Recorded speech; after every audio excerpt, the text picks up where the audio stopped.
Folks, Denise Howell here, and you're joining us for R&D with D&D. I'm here with my co-host, Dave Levine. Hey, Dave. Hey, Denise, great to see you again. Great to see you again, too. Per usual, we have just a stellar guest for our next bit of discussion here, and we're so excited to introduce you, if you're not already familiar with, to Meredith Broussard. Hi, Meredith. Great to see you. Hi, thanks so much for having me. It is such a pleasure. And we are struggling with how we're going to make a less than an hour, if not, 2 to 3 hour show, preferably with you, because I have so many things that I'd love to chew over with you in great detail. But before we get to that, we'll let our listeners and viewers know a little bit about your background and your incredible credentials. Meredith is an associate professor at the Arthur L. Carter Journalism Institute of New York University and research director at the NYU Alliance for Public Interest Technology. She's the author of Artificial Unintelligence: How Computers Misunderstand the World from MIT Press. She's also the author of More Than a Glitch, and you're on a book tour right now for your current publication, correct? Yep, More Than a Glitch just came out in paperback. Her work has been featured in The New Yorker, The New York Times, The Atlantic, BBC, Wired, The Economist, and many more. And I'm so pleased to share this with our listeners because if you haven't seen the 2020 documentary Coded Bias, which is on Netflix, I encourage you to run out and watch it. It is one of the great tech documentaries I've ever seen, and Meredith features prominently in it. So thank you so much for all the information you shared there, Meredith. And I hope folks will go out and give you a few more views on Netflix. It's a great show. Well, thank you so much for having me. So in addition to being in that documentary, she serves on the advisory board for the Center for Critical Race and Digital Studies. And she's also, and I learned this from the documentary, a member of something I'm completely fascinated with because it has a really cool shield and sunglasses, I think, for the members. And possibly if, you'll have to tell me, Meredith, but I suspect a decoder ring possibly. And it's called the Algorithmic Justice League. And that is also featured in the documentary. The documentary was made in 2020. Is the Algorithmic Justice League still going strong? Yes, they are. And the founder of the AJL, Joy Buolamwini, who's featured in Coded Bias, has a new book out as well called Unmasking AI. Yeah, all of the folks featured in that documentary are just so fascinating and are doing such great work. And I love the way it sort of has an arc to the presentation of issues and everyone sort of coming together at the end around some of the issues that were earlier discussed in the documentary. So let's talk about your book that you're on your book tour for right now, More Than a Glitch. First of all, can you discuss the title a little bit and tell us what that refers to? Well, the subtitle is Confronting Race, Gender, and Ability Bias in Tech. And so one of the things that I was trying to get at in the book is this idea that when a computer system is racist or sexist or ableist, we tend to treat it like a glitch. And in computer science, there's a difference between a glitch and a bug. A bug is something serious. It's a problem with the system. And you assign a ticket to it, you assign importance to it, and you deal with it. But a glitch is something different. It's just a blip and it's hard to reproduce. And you say, oh, well, it's a glitch. Like it might happen, it might not happen. We're not going to worry about it. Right. So right. what I'm saying is it makes it seem like it's not mission critical. Exactly.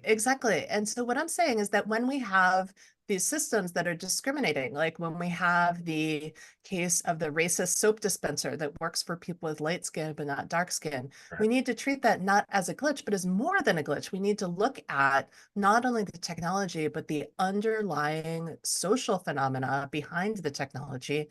And we need to address both issues, the social and the technical. Right. And you mentioned Joy Buolamwini, who's in the documentary that we referred to on Netflix. She has written extensively and basically shifted her entire PhD focus from doing essentially a fun sort of tech art project with MIT Press to focusing on the fact that as she was developing that art project, she realized she was trying to use facial recognition technology And because she is a person of color, she was realizing that it would not scan her face until she put on a white mask, at which point it was happy to scan the white mask. So I know we want to get more into facial recognition, certainly on this show. But before we get there, No. can you tell me, before we leave the topic of your book, what you would like people to come away from your book with? What's its most important point?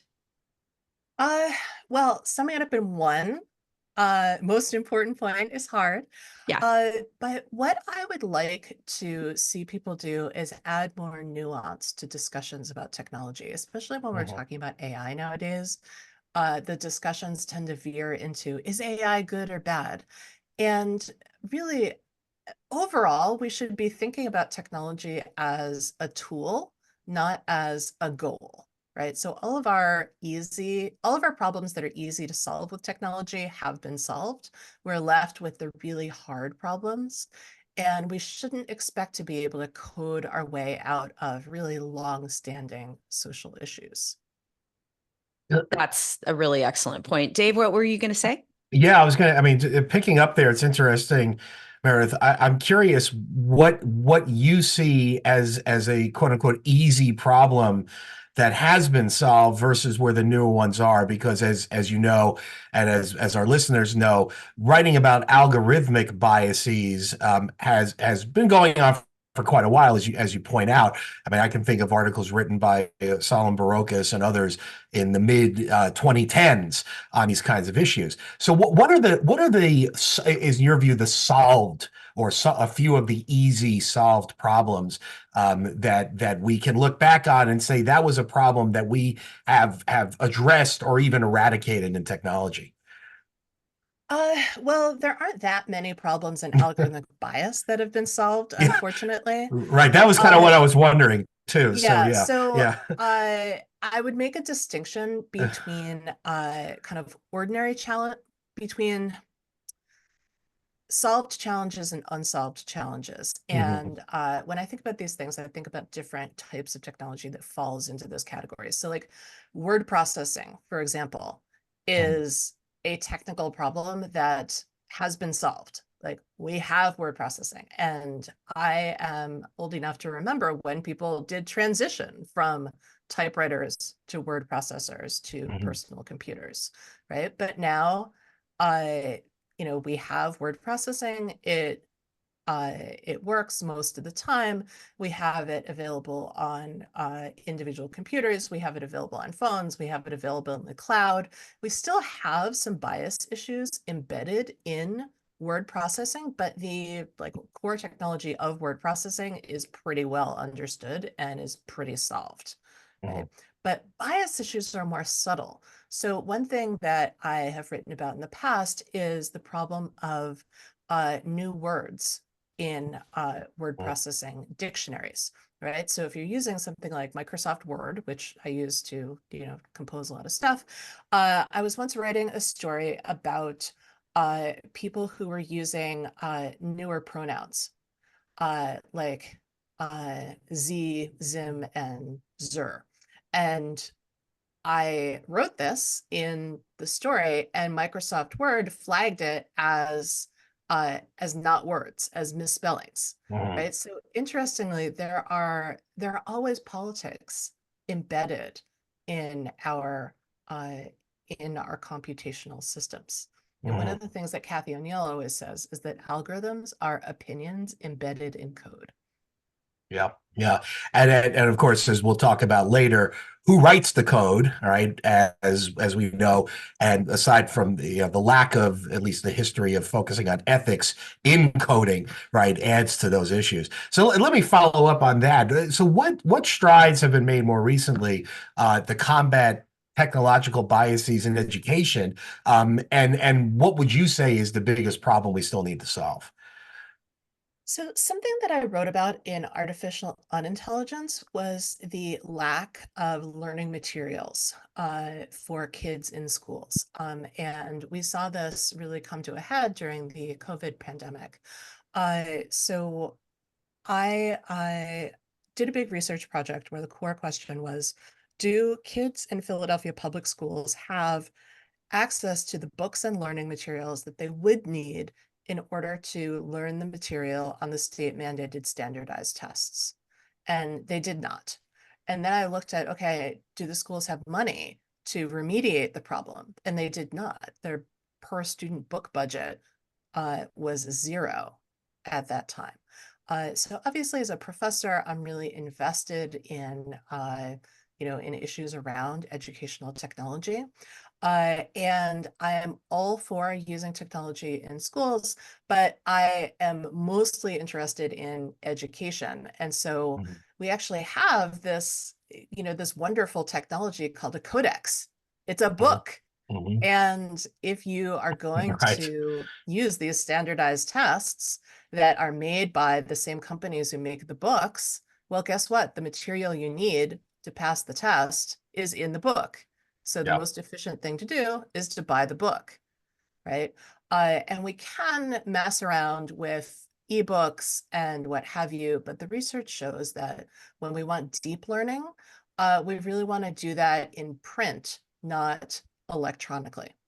Mhm. So I came back to the idea of education in More Than a Glitch, and I dove deeper into a story that I reported on for the New York Times, which was about a particular disaster that happened during COVID, where the International Baccalaureate, which awards this very prestigious secondary school diploma, decided to use an algorithm to assign imaginary grades to real students. So they predicted the grades that the students would have gotten on the IB exams that they did not take because of the pandemic, which when you think about it is totally absurd. Wow. And it disadvantaged uh, kids who went to poor schools, Right. kids who went to schools that were majority Black or brown. So those grades were awarded. They were not just speculated about, they were handed out. Yeah. Oh, wow. Yeah, That's and really disturbing. it messed up students' academic careers because IBs are a key uh, to getting into college, and Right. also they're like SATs or like APs really, uh, but different organization. They're international, and also at certain schools, if you have sufficiently high IB scores, you can earn up to 2 years of college credit. Right. So I especially for lower income students, this is a total game changer. But if you go to a poor school, uh, well, the algorithm decided that all the students who went to poor schools were going to get lower grades, because when you look at education statistics in the aggregate, that is what it shows. Like it shows that kids who go to rich schools do better than academically than kids who go to poor schools. Like guess what? Because resources and what have you. But uh, what the algorithm is doing is it's just making a statistical judgment. And so it was changing the destiny for many students. And that's not fair. And that's not what we want out of education.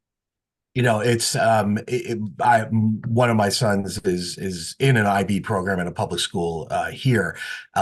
It is shocking when presented, because the IB programs are so rigorous, and there's an oversight beyond even the school system, right, to assure that grades are set a certain way. Let me ask you what I think is a challenging question, because while the way you've described it, it is truly horrific, because now we're talking about bias that isn't just based upon immutable, characteristics that are protected by the law, but also by one's relative economic status. On the other hand, though, and I can imagine some listeners thinking this, during COVID, where grades have to be assigned, and this is my question, what would the better alternative have looked like? In other words, should the grades simply have been excused? I know certain school systems put like a floor and said, look, no one's going to fail, and so then we'll do something else. In other words, the question is, even agreeing that is a horrific outcome of the biases about which we're talking, do you think, as one that focuses in education, that there was a better alternative in a circumstance like that, and what would it look like? I mean, I do want to, like, I do want to emphasize how little we knew at that point in the pandemic and how freaked out and panicked absolutely everybody was. And, we all made some bad decisions during the pandemic. There are still some bad decisions going on. Right. We do not live in a perfect world. That's a big Yeah. theme in my work. We do not live Right. in a perfect world.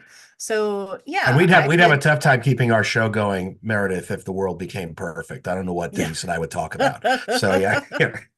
Yeah. One of the options that that was proposed that I came across in my reporting was the idea that the IB could have used the teacher predicted grades. So that was one of the inputs to the formula, if I recall correctly. Mhm. And to me, that would have been an option. On the other hand, there is research that says that teachers assign lower grades to Black and Brown students when they are asked to predict. So it's this idea that we somehow have to use only humans or only technology that I would question. Like, I think that the best situation is technology used as a check on humans, and humans used as a check on technology, because the technological system, the algorithmic system, is not necessarily better than the human system. It's not more objective, it's not fairer, it's not more neutral. It's just the same old human system embedded in code. And then when bias gets embedded in the system, it becomes very difficult to see and almost impossible to eradicate.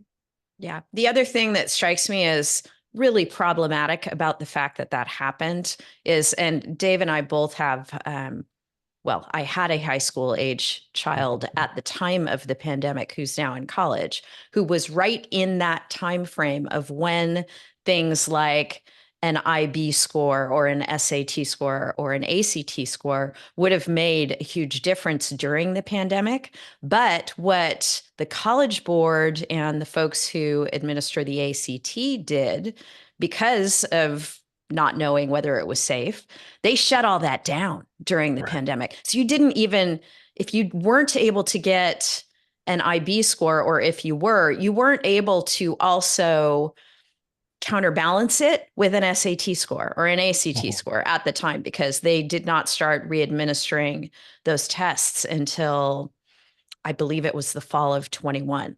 Mhm. So yeah, without that was one indicator that people were able to provide, or that were given to people, that wasn't able to be counterbalanced by something that might have had a completely different outcome. So yeah, that seems really problematic.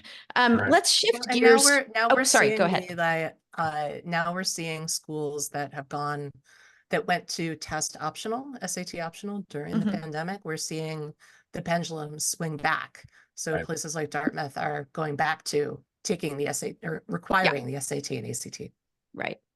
Yeah, Which is we a could whole do a other whole conversation. show on that. Yeah. Boy, On am the I whole. tempted, but Yes. we have other questions. Yeah, yeah. I know. I dearly do want to do an entire show on the college admissions process.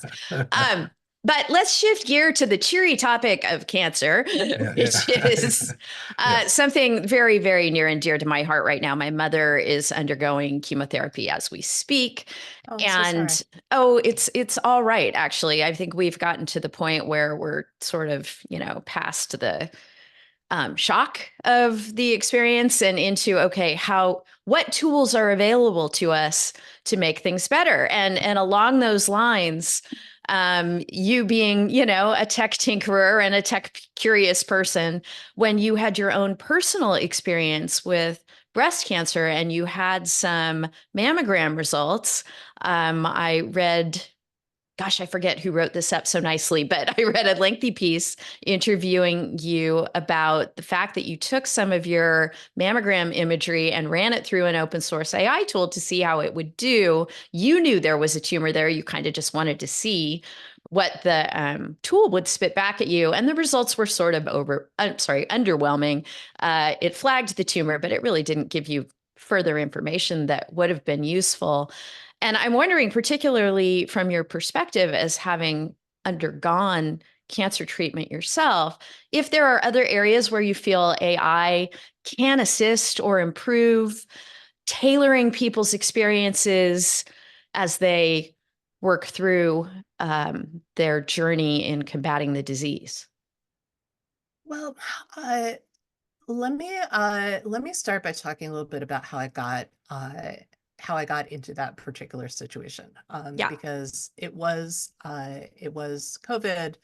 I was diagnosed with cancer, and my method uh, of dealing with terrible news like that is over functioning. So what I did was I read absolutely everything I could get my hands on, and I also read everything in my electronic medical record. And I came across a note in my chart at one point that said, this scan was read by Dr. So-and-so and also by an AI. And because I'm an AI researcher, I said, oh, well, which AI was it? What did the AI find? You know, what kind of bias is embedded in this AI? What does this have to do with my potential outcomes? And then I kind of forgot about it because, you know, I had cancer, I was busy. So then fast forward a few months, I'm feeling better. I'm so grateful to all the medical professionals who took care of me. And I decided to follow up on this AI. And this is the experiment I devised, was a replication experiment with an N of 1. Where I decided I was going to run my own scans through an open source AI in order to write about the state of the art in AI-based cancer detection. So if you read the mainstream media, you might have formed the impression that AI for cancer detection is right around the corner. And you might have formed the impression that AI is really, really good at flagging cancer or flagging other medical issues. And that is not at all the case, is what I discovered. So we all have a lot of misconceptions about AI. Mostly they come from Hollywood, from science fiction. One of the things that I write about often is the idea that we need to focus on what's real about AI instead of what's imaginary about AI. So it turns out that I actually had a lot of misconceptions about how this AI cancer diagnosis would work. I thought I would feed in my whole medical record and it would scan everything and analyze the text and analyze all the images and give me a diagnosis the way that my doctor would, right? Totally wrong, right? When we're thinking about AI, we need to look at exactly which AI we're talking about and in what context it's operating, and we need to separate real from imaginary. So how it actually works is it takes a flat scan, okay, like a picture, just like you take on your phone maybe, and identifies an area of concern. So it draws a circle or a square around an area that is potentially problematic, and then it assigned a score to that area. And I thought, all right, well, is this like a percent score? Like, oh, there's a 20% chance that something is malignant in this area.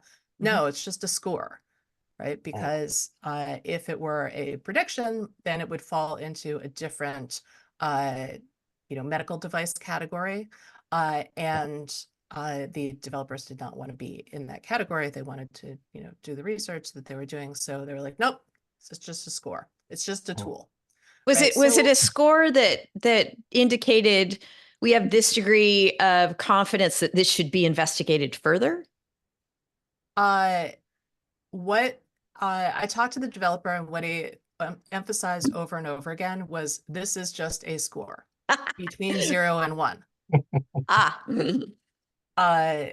So that led me to think about the complex medical and legal context for using AI. So since I wrote the book, the FDA has authorized several AI-based investigative devices. I don't know of any of them that are working very well. And I did read a study the other day about significant bias, racial bias, that was discovered in one of these FDA authorized AI tools. So at any rate, we need to examine what we think is happening, and then we need to compare it to what is actually happening. So in terms of the legal environment, and the financial environment, let's think about what happens when somebody gets a mammogram. Okay, so you get a mammogram, and the results are read by a radiologist, by a doctor. And who gets paid at that point? It's the hospital who gets paid for the radiologist reading scan. And the radiologist gets paid a lot because it's very, it's highly specialized work. They deserve to get paid a lot. And then when an AI reads a scan, nobody gets paid, right? There's no, people don't perceive there as being a cost to AI doing things, even though there should be, because, the AI takes millions of dollars to develop. And so we have to think about who's incentivized to get more AI used in hospitals. Well, it's the insurance companies, because they're the ones who are paying for the radiologist to read the scan. But now let's think about the patient perspective. I do not want an AI just rendering a verdict on my scans. It was really, really important when I was diagnosed that there were human beings who were talking to me, giving me information, and caring for me. So this vision of the future where you would like roll up to a machine and like, stick your body part into it, and then the AI would give you a verdict like, hey, you have cancer. Nope, no cancer. Like, that's not actually a future that anybody wants. I had No. yeah, Go I ahead, had Jake. I had an experience like that. I want to kind of ask you about, and that this is 25 years ago. We're making a long story short. I passed out in my apartment. I was a practicing lawyer and a litigator and working long hours. I'm sure it had nothing to do with it. I'm kidding around here, of course. I was exhausted, but I passed out. I went to a local hospital. The local hospital hooked me up to an EKG machine, and suddenly there were doctors around me asking me my religion and where my parents were and whatever else. And I asked, "What are you asking about?" And the nutshell is the EKG machine told them, and this is 25 years ago, so this isn't AI. This is the machine itself saying this person has heart failure. And they were basically telling me, they literally, one doctor told me I may have a day to live. To make a by the way, I'm still here, so they were wrong. I'm glad they were Yes, wrong. yeah, they were wrong. But what happened was, this is what I want to ask you about. The human in the loop problem is something we're talking about a lot, and it gets to facial recognition questions I want to ask you as well. But the nutshell is, more senior doctor came several hours later. It happened to be on 12/31/1999. I kid you not. So Wow. there weren't a lot of doctors on call that day. But at any rate, doctor came in, and finding out I was a lawyer, excoriated all of the doctors in the emergency room that night, saying more or less, this person has, you wait for it, bronchitis, and has an a normal, right, but unusual heart rhythm, right? So it was I forget the phrase for it, but something like irregular normal or something like that. So Mm-hmm. that's unusual heart rhythm, but totally fine. And said, you can't do this to at the time, a guy in his late 20s who's healthy and so forth. Which gets to the question, right? In your experience, how much deference is medicine, is education, I know these are broad areas, really giving to technology on a day-to-day basis like that? In other words, do you think that is a common trend now? Do you think it's a trend that's on the rise because of AI? Or do you think, I'll give you a third option, that there's growing awareness around this, and that people are more skeptical about deferring the way that I just described, or the way, which is 25 years ago, or the way you just described more recently, to technology? Where are we in that space? Oh, that's a really good question. And I feel like it varies. Certainly, we are more skeptical broadly of technology today than we were 10 years ago. Mhm. Or, when Solon Barocas published Right, his first piece about, algorithmic bias right. in what, 2012? Yeah, around there, maybe a few years later. I'll just say incidentally for Yeah, listeners, 2016 maybe. 2016, I think is about right. Groundbreaking article with Andrew Selbst. I think Mhm. we're talking about the same article. Yep. So highly Yeah. recommended. I'm sorry, go ahead. Yeah. Yeah, no, Solon's Yeah. work, Andrew's work, one of the ways you can use more than a glitch is the bibliography is basically built as a reading list, as a skill Outstanding. list. Outstanding. Sold. Because I'm a professor, of course. Yeah, I'm of course. familiar No, with I this, love right? that. I love that. Yeah, Yeah. So I write a lot about an idea that I call techno-chauvinism, the idea that technological solutions are superior to others. And instead, what I would argue is that we need to use the right tool for the task, which sometimes is a computer and sometimes is something simple like a book in the hands of a child sitting on a parent's lap. One is not inherently better than the other. And so I do think that often people get trapped in this idea that, oh, we're using a computer, and so the computer's verdict is somehow better than the human verdict. They start thinking that using a computer is going to make things fairer or more objective, more neutral. But we need to remember that a computer is literally a machine that does math. Okay, so it is calculating things, and it's amazing and impressive that we can turn real life into math, into being something that can be parsed by the system's symbolic logic. But the computer is going to make mistakes, right? So we need to look at the computer as being fallible, right? And that it really depends on the organizational culture. Uh, and for example, if you've ever called customer service to complain about, an algorithmic decision that went against you, you know how the customer service person will be like, well, that's what it says in the computer. Like, right. what's your problem? Like, Mhm. I can't do anything. And I get very frustrated in those situations because I know how computer programs are built. And I'm like, Mhm. no, like there is something that can be done. All you have to do is escalate it. And there is somebody higher up in the organization who has the capacity to change this one value that needs to be changed. And then like I'm a Right. nightmare, I'm sure, for customer service. Yes, I mean, I suspect we all are in this group. I don't want to speak for Denise, but yeah, supervisor, please, is something my kids say. Okay, I'm going to do this. My younger son, I don't interrupt you, but this is, I think, funny. Who was like 3 or 4, got upset about something and said representative in anger to my wife, and it was because he had heard me say representative so many Oh my times on the gosh, phone. So there we go. It's a true story. Sorry, go ahead. I had to share it. I that's had to share it. hilarious. Yeah, Well, I I mean, it's love that. interesting, isn't it, that we yeah. all know how to shortcut Right. the chat bots now. Mhm. I mean, I can't tell you how many times like I have tried to use the automated chat for, some website or other. And Yeah.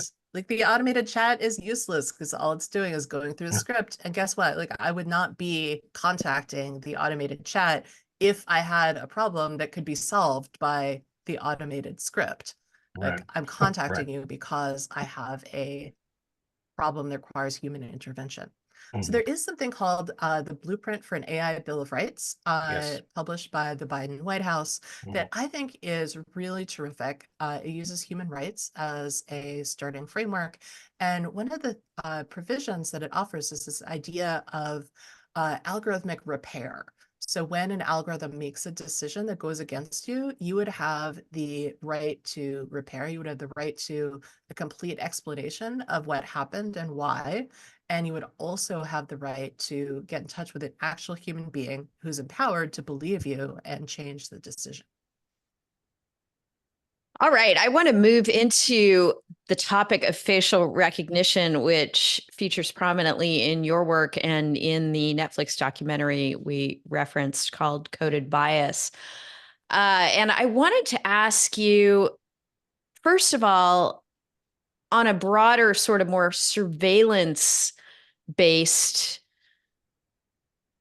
rubric, where you feel we are with the rollout of these systems, particularly because I'm seeing more and more of them in US airports. I think more than 30 US airports have a voluntary, you can opt out sort of facial recognition Right. system that they're using where they compare your face to an ID.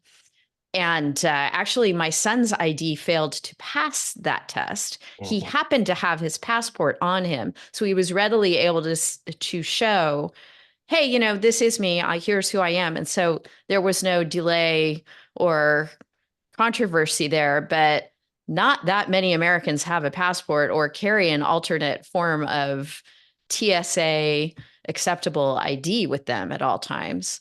So I wanted to ask about sort of your temperature on where we are with the rollout of those systems, the implementation of those systems, and what is your biggest fear about them? Well, they are mostly kind of a nightmare, in my opinion. Facial recognition, as we know from the Gender Shades Project, tends to work better on light skin than dark skin. It tends to work better on men than on women. Trans and non-binary folks tend to be omitted from consideration, and it works best of all on men with light skin. It works worst of all on women with dark skin. Right. So the idea that somehow we should spend hundreds of millions of dollars of taxpayer money on these technologies that do not work for everybody is deeply upsetting to me. And I do fly a lot. I do think a lot about airport technology. And like we have been through so many dumb airport technology eras. And also we have so much technology in airports now that stuff is constantly breaking and making everybody's lives more difficult. So we need to be conscious of how much technology we're using, what is the quality of the technology we're using, and we need to recognize that most AI does not actually do the thing that the marketers say that it does, right? AI is not working as well as you would expect from all of the hype around it. There was an investigation by Proof News, Julia Angwin's new Yes. outfit into generative AI and how accurate it was around election information in the US. It was wrong more than 50% of the time. That is not an acceptable level of error for Right. a widely used technology. And trans and non-binary folks report being unable to use these facial recognition systems at airports. They report getting targeted more often by X-ray scanners, right? So these technologies are built for a small subset of people, they're built by a small subset of people for a large subset of people, but they do not encompass the entire human experience. And I do not think that we should turn over all of our decision making to these machines that work very poorly. Yeah, and the recognition of those challenges, as you allude to, is often difficult because, and this is another show as well. So much of, as you said at the beginning, so much of the decision-making process is not even well understood by those that code it, which raises fundamental questions about what we can even do. You mentioned Julia Angwin, who was on KZSU's Hearsay Culture about a couple of years ago, who does wonderful work in this trenchant journalism where she's trying to really dig deep. And so I want to ask you the big picture question about the state of journalism generally, given your expertise and where you teach and the work you do. The future of journalism is heavily tied, at least at some level, to generative AI.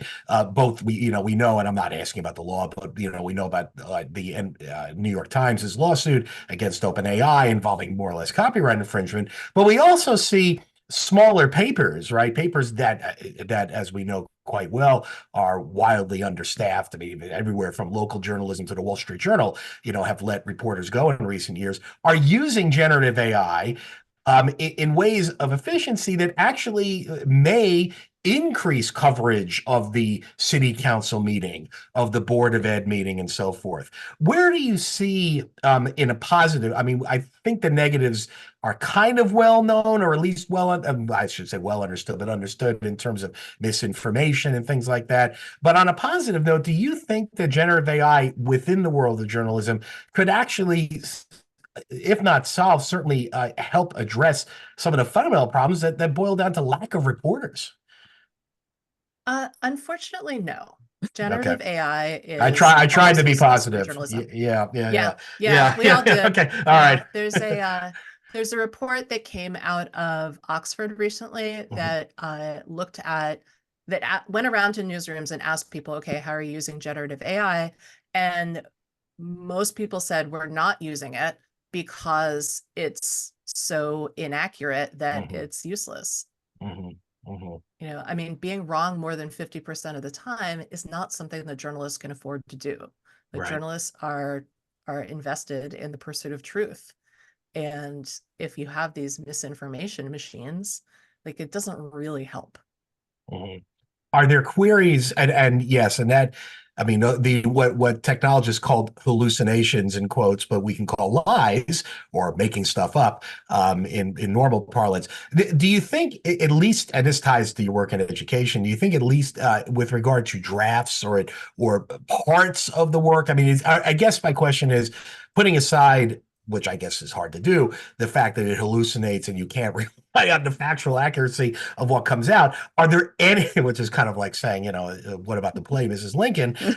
Is there something else that you could see journalism using that would allow journalism or coverage to improve even at the draft level? I mean, I think about it as a practicing lawyer where I basically farm other early drafts or previous drafts of papers and copy a point here, a point there.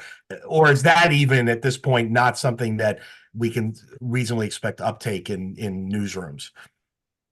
Well, I think that we all really want to find a use for generative AI. But what I would say is that the thing that would be more helpful to journalism is more money, Yeah, not more technology. yeah, fair enough. And also, we have to think about the pipeline and how the pipeline is set up to develop future talent. And I mean, I would imagine that lawyers are talking about this as well. Like one Of of the course. reasons that you give scut work to junior associates is because then they learn the fundamentals. Well, it's the same thing in journalism. Like we have, junior reporters who are going out and gathering news and then writing, a crappy first draft, and then the senior editor works on it and says, okay, this is how you make this better. And then that's how the junior reporter learns how to be better. And so I really think that one of the things we need to start talking about is we need to start valuing human expertise, not undervaluing human expertise.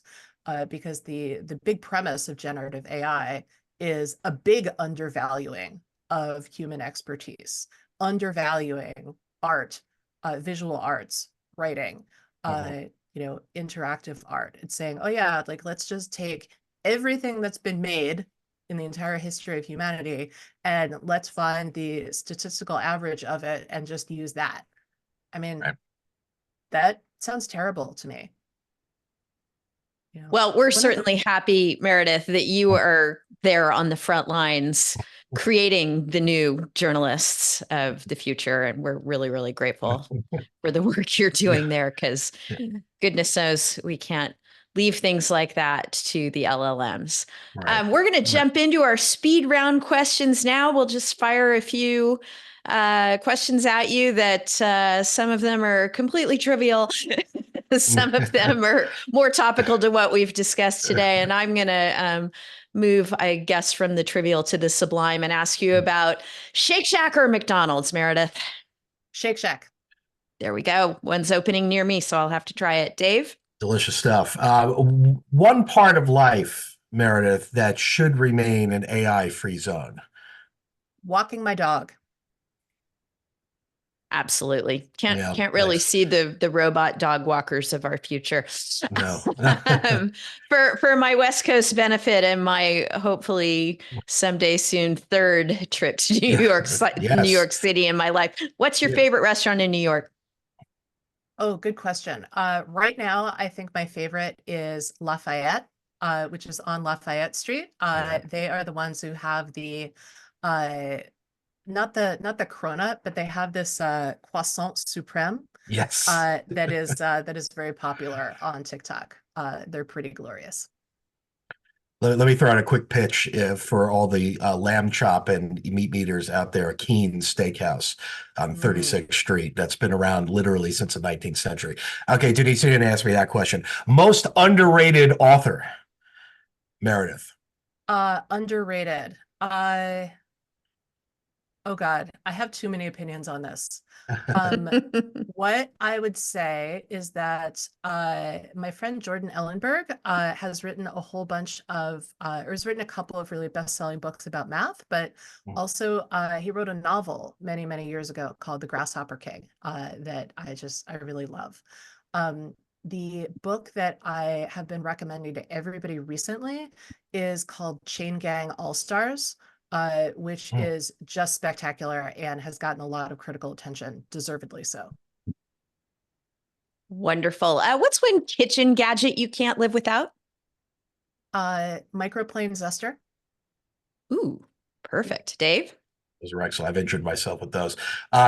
What percent, last question for you, Meredith, what percent of your students do you think use ChatGPT, Gemini, and others to prep their coursework? So I would say that all of my students have used generative AI like ChatGPT, in part because we have played with it in class, right? Like I'm not one of these professors who's scared of it. Like I figure that students are going to use it. And what I would much rather do is have a conversation about what's ethical about using it and when it's appropriate to use it and when it's not. And the students have been uh, really terrific about this. And so it's been a really fruitful conversation. Generally, we tend to land on the idea that, you know, if you want to use it for prompting ideas, if you want to use it for copy editing your work, those are acceptable uses, but the students are just not interested in using it to write things that they care about. And so I think that's a really important distinction. It is indeed. Meredith, thank you so much for joining us today here on R&D with D&D. I want to remind our listeners to go out and read Artificial Unintelligence and More Than a Glitch, your two wonderful books along the lines of what we've been discussing today, and go see that Netflix documentary, Coded Bias. Aside from the fact that you are currently on a book tour for More Than a Glitch, is there anything else you'd like to leave our listeners with before we conclude today? Well, I would say that my website is meredithbroussard.com, and I'm on all those social platforms as well. So feel free to reach out. Thank you so much for having me. That's fantastic. And we just can't thank you enough for joining us today. We know your time is very valuable and you're doing some great work. So we really appreciate you taking the time to unpack some of that work for us and our listeners today. And in addition to reaching out to Meredith, you should reach out to Dave and I'm Denise at hearsayculture.com. Dave's Dave at hearsayculture.com to let us know your thoughts or questions about this show or any of the other aspects of the Hearsay Culture Network, where you can hear this show and others. We hope you'll check out the other show offerings we have for you and continue to come back. And until we see you the next time, please be well. Thank you.